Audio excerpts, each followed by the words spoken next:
Ladies and gentlemen, why is Stephen Kalonzo Musyoka's 2027 bid losing momentum?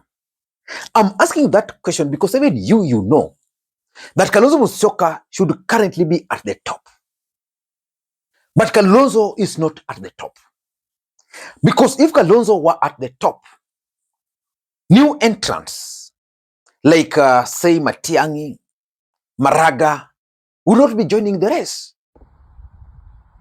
Did you know that the first signs of mental illness is denying that you are a madman?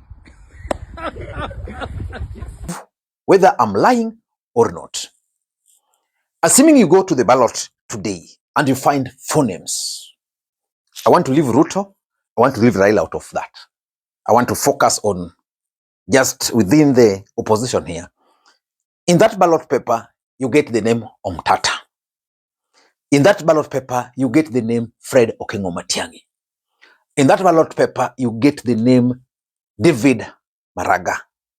And in that ballot paper, you get the name Stephen Kalonzo Musyoka. Those 4 individuals. Who would you vote for as your presidential candidate? And because Kalonzo Musyoka is not a front runner, he cannot even command 80% of the answers you are going to give me below. I'm 100% sure about that. I was surprised that, was it over the weekend or early this week? Kalonzo Musyoka was in Machakos, accompanied by Rigathi and Eugene Wamalwa. Very good event. But the way Rigathi Gachagua was cheered shocked me. Pale kwa mlima Kenya, tumefukuza Kasongo, amekwenda kabisa. Hapa kwenu mmemfukuza. Kasongo aende asiende. Kasongo aende asiende. Atembee asitembee. Wangapi wanasema Kasongo aende. Sasa huyu. And that was in Machakos. The truth of the matter is that currently Rigathi Gachagua has overtaken Stephen Kalonzo Musyoka. The only challenge Rigathi has is that he might not be eligible to run. But if he were eligible, I can assure you, Rigathi Gachagua would be on top of Rigathi Gachagua. In fact, we'd be talking of Rigathi versus William Samoei Arap Ruto.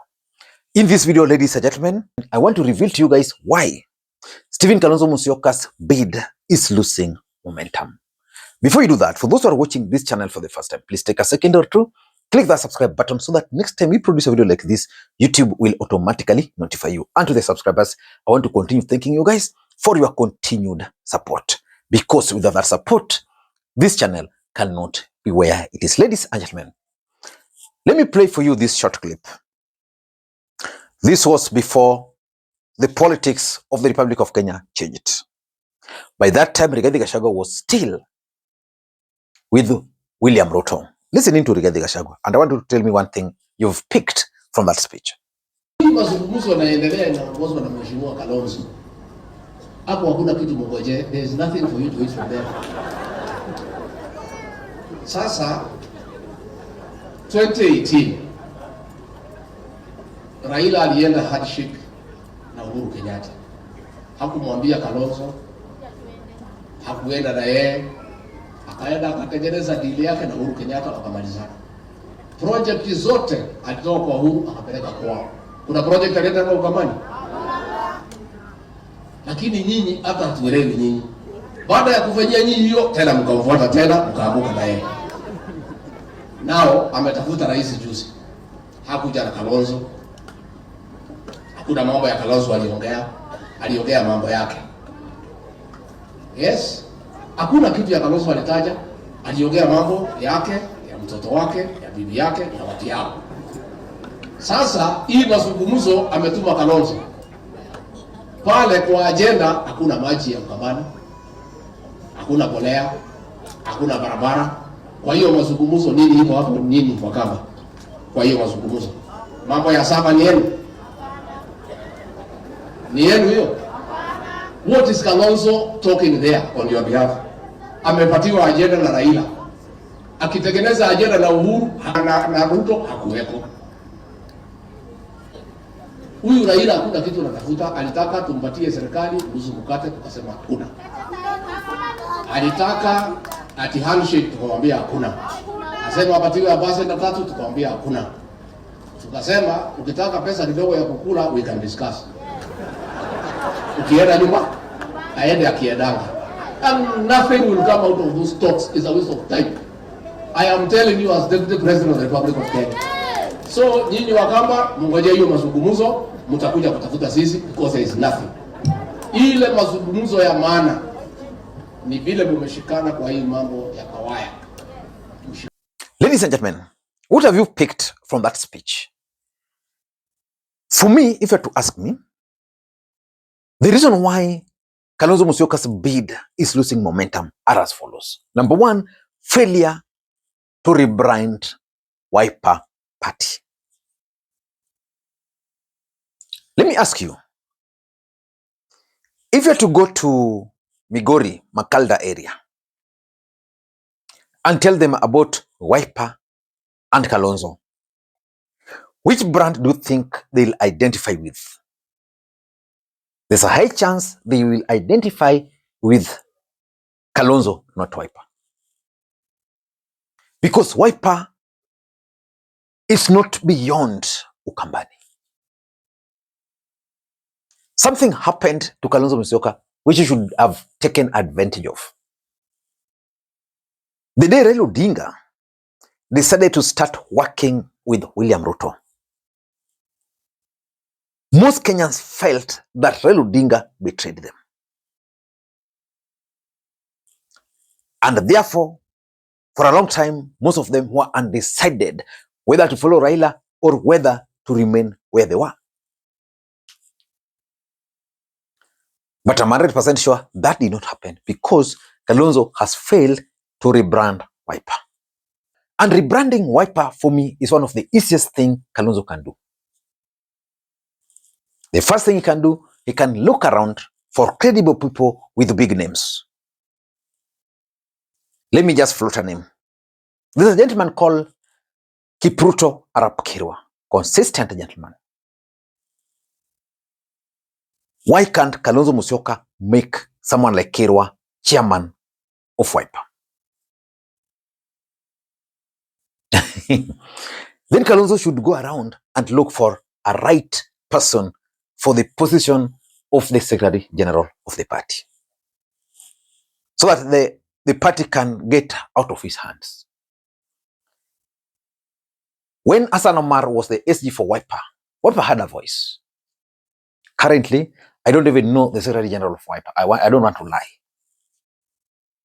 He can look around, get a firebrand individual as the Wiper Secretary General and a right chairman. Then those two will now be charged with the duty of making Wiper a national party. There is no way Kalonzo Musyoka can win the presidency using Wiper unless Wiper is rebranded or unless Kalonzo is made a presidential candidate of a coalition. And that can only be possible if Wiper is strong. What Rigathi is doing? For example, Rigathi, the first thing he did after being impeached was to consolidate the mountain, which he has done because he knows the mountain has good numbers. Then he's now coming up with a party and he's going to rally his people around the party. Kalonzo has a Wiper which enjoys Ukambani support, but not beyond. So he should now focus more. For example, why is Kalonzo not focusing on counties like Taita Taveta, Lamu, Kwale, and making them their first choice, even if not Wiper, but Wiper becomes their second alternative. So Kalonzo must, as a matter of urgency, I'm doing this video because I want Kalonzo to succeed. He must rebrand Wiper. That's number one. Number two is the failure to create ground networks. Yesterday, was it yesterday or yesterday but one, Rigathi Gachagua hosted a delegation, a huge delegation from Meru at his Munyoro residence. That's how you create networks. We've been seeing Rigathi Gachagua hosting people. Yeah, he might even host me soon. Right? But Kalonzo, let me play for you this video because this is a lady I know. Brendan Kagai, a firebrand lady who used to support Raila Odinga, went to Wiper. Listen to what she's trying to tell. Listen to what she's trying to tell Kalonzo. Vijana wenzangu, leo tumekuja hapa kwa Mheshimiwa Kalonzo Musyoka. Alikuwa ameni-invite na tumeongea sana, na akasema atashikilia vijana wote katika taifa la Kenya. So my message to the young people wenye wako nje, wenye wanaonanga Brenda Kangai kwa siasa, atujaachanishwa na baba akaenda ati sisi tupotelee. No. Azimio and other principles.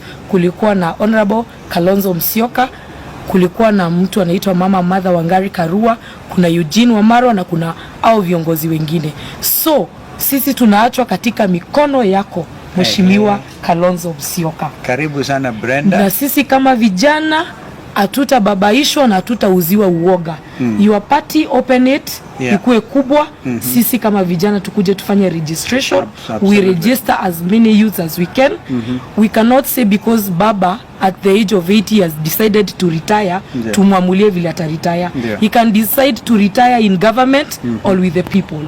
And for us, when tumebaki kama vijana, it is our biggest responsibility to make sure that 2027 at the ballot paper will make a change. Hatutalia tena. And be prepared to be our president. Thank you. Na usikuje kutuambia anga utasimama.